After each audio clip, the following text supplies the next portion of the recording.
അടക്കപ്പെടാന്നാ പറഞ്ഞേ? 10 മണിക്ക് അച്ഛനെ കൊണ്ടുവരാൻ പോയിട്ടുണ്ട്. ഒരു കാര്യം ചെയ്, അച്ഛനെ വിളിച്ച് അടക്ക് വൈകിട്ടത്തേക്കാക്കാൻ പറ. ചാർലി, ഞാനൊന്ന് അന്വേഷിക്കട്ടെ. അല്ലെ പിന്നെ നാട്ടുകാരെന്ന് പറഞ്ഞിട്ട് എന്നാ കാര്യം? 4-5 കസേര ഇറക്കിയിട്ട് ടാർപ്പായം വലിച്ചേറ്റിട്ട് സോഡ കുടിക്കാൻ ആർക്കും പറ്റും. അച്ഛനോട് ഞാൻ പറഞ്ഞു പറഞ്ഞാൽ മതി. ശരി.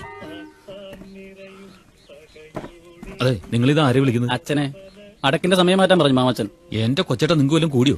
4 ആളെ കണ്ട അവന്റെ തലക്ക് ഭ്രാന്താണെന്ന് അറിയത്തില്ലേ? ഓ, വെറുതെ തള്ളിയിട്ട് പോയതാ. ഇങ്ങോന്നേ സോഡ കുടിക്കാം, വാ. എന്തിനാ 30 രൂപ കൊടുക്കാൻ പോയത്? പിടിപ്പില്ലാത്ത മനുഷ്യൻ. ചേട്ടായി,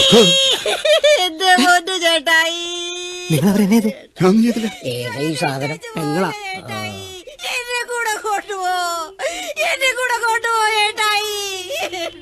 ഈ തള്ള എന്താണ് പറയണത്? അവരെ കൂടി കൊണ്ടുപോകാൻ പുള്ളി എന്താ വീക്കാനായിട്ട് ടൂർ പോവാണോ? ശരിക്കൊന്നും വേണ്ട, കണ്ടു പഠിച്ചോ കിടപ്പ്. അടുത്ത് തന്നെ കിടക്കേണ്ടതാ. പോടാ, എല്ലാം കഴിഞ്ഞു. ഞാൻ പറഞ്ഞാണ് നേരത്തെ. ഒരു മനുഷ്യനില്ല ഇവിടെ. അതെ.